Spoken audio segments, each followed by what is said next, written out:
everybody, welcome to Southwest Florida Women in Construction. This is Hard Hats and Hills, and we're here with Laura and Michelle. Go ahead, Laura, and say hi. Hi everyone, Laura Aldana here, excited to meet with Michelle. Do you want to introduce yourself to the group? Sure. My name is Michelle Hilton Terry. Thank you guys for having me here. I am the Executive Director with the Fort Myers Community Redevelopment Agency, and I'm grateful for the opportunity to chat with you guys. Hi, we're grateful for you to have us here. We believe this is a really good opportunity for the group and for the women that are trying to get out there and find more projects and bring more work home. So thank you so much for having us. I'm going to start with some questions. Let's say, you just got elected as the president of the Florida Redevelopment Association. I'm sorry guys, that's a mouthful for me. So how does it feel to be elected? Well, it feels like a lot of responsibility, quite honestly. Our association represents CRAs around the state. We provide education, we do advocacy, and not sure if you're aware, but last year the legislature had some bills that put CRAs in jeopardy. And so this year I know that I have a big job in front of me because we will need to educate our elected officials who are the ones that put these bills forward so that they understand the value of a CRA and the importance of the things that we do in our community to lift up the underserved and older parts of our city wherever we're located. I was really honored that you let us do this because I know that if I felt that way, and I've been in the industry for so long, right, a lot of the people that are in our group are probably on the same route. Yes, it's very important that we educate the public on what we do because we do have programs that can help small businesses. Right. So how does it work? Like you guys come to a part of the city and you guys see that you have the opportunity to better that. How do you guys decide? You say that you educate the government too. Mm-hmm. So how do you guys decide that's the part that needs redevelopment? How do you guys reach out to the contractors that you bring to work with you guys? How do that work? Okay, that's a really good question. So how we work, we are community driven. Okay. When a redevelopment area is created, we go out to the public and we ask how and what they would like to see improved in the community that's been selected. Oh, wow. Now there are criteria of slum and blight that have to be identified. I believe there are 15 of them.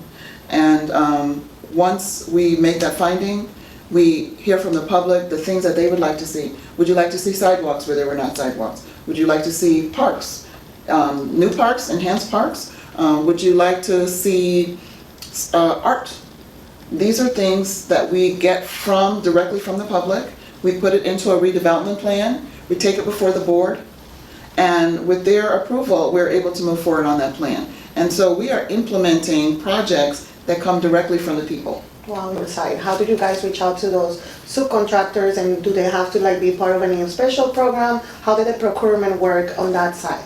So sure, so we do have programs where we are working directly with the contractors and they have to register through the city to become a vendor. Okay. And then they can apply to be one of the contractors on our program. An example of that is we have a paint program. Okay. And we have up to $5,000 to paint a home that is in need of paint that may be cited by code enforcement. All of this brings up the community, brings up the neighborhood, and so the contractor can apply to be one of the vendors that does that work. I was going to say, how do you balance new development with preserving the Fort Myers local charm? So, you know, that's always kind of like a touchy subject. Well, I don't think it's that touchy. We actually have a designated historic downtown district. This downtown is on the National Register of Historic Places. Oh, all of downtown? All of downtown is on the National Register. Some of the structures are contributing to that and others are not, depending on the age of the structure. Right. And as you know, our downtown is very charming. The CRA has worked along with the city. One of the things that we did when the city replaced the underground utilities, we did the above ground. We did the brick streets, we did the street furniture, we did the light poles, and today we still continue to maintain those. Because the CRA is an agency created by the city for the enhancement and development of the city. A woman leading in civic development, what advice do you give to other women? Well, the advice I would give to other women is, one, you have to believe in yourself.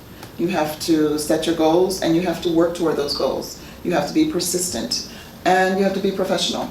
And so whatever that means for you, whatever you're lacking, you need to go and get that education that will allow you to move forward. I will tell you, and it was funny because I had a friend that passed through here today, and it was her husband that really encouraged me to get that master's degree. Oh, wow. You know, in fact, he just encouraged me to go back to school because I had my children, and so I put my education on hold, and I was being a mother. And I knew that there were other things I wanted to achieve, but I wasn't quite motivated to get back to school.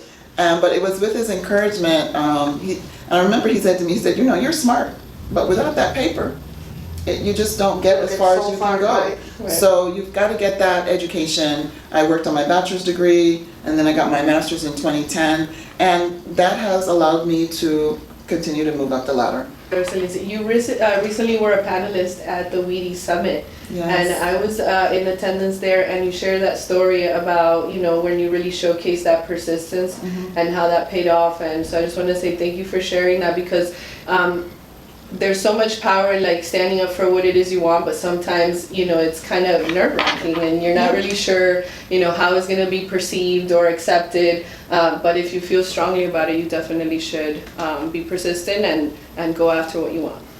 Like, share, and subscribe. Like, share, subscribe. Thank you, Michelle and the CRA. We are still collecting donations for our gift of Guantanamo Care. Visit our website for details. Don't forget to follow and like. And join us on December 8th for the Women Entrepreneurs in Construction event with the Professional Connect Council. See you there.